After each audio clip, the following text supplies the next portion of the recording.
Adesso che sono in paradiso ci devono aiutare, perché noi abbiamo bisogno di loro per ricostruire il tutto. Fine, non ho altro da dire.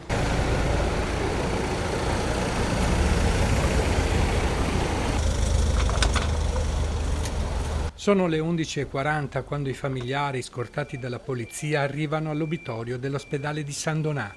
2 ore prima erano nella sede della stradale dove hanno potuto recuperare gli oggetti personali dei loro cari. Genitori, cugini, cognati, le 6 famiglie distrutte dal dolore si ricompongono prima di entrare nella camera mortuaria.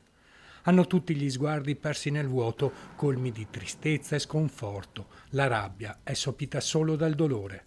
Li aspetta il terribile compito del riconoscimento delle salme. Ad attenderli gli psicologi. Per ogni famiglia è previsto un colloquio, poi l'incontro per l'ultima volta con il proprio congiunto. È straziante, solo questo posso dire. Le ore passano, la commozione è palpabile, qualche parente si sente male, viene subito assistito dal personale medico. Intanto nel piazzale qualcuno si abbraccia, si accarezza e si conforta con l'amico che condivide la stessa tragedia. Una volta formalizzato il riconoscimento, le salme potranno essere trasportate a Riccione già a partire da lunedì. Oggi o nei prossimi giorni, in ogni caso, oggi e domani saranno qua per la ricomposizione e per la vestizione, poi ci faranno sapere con calma.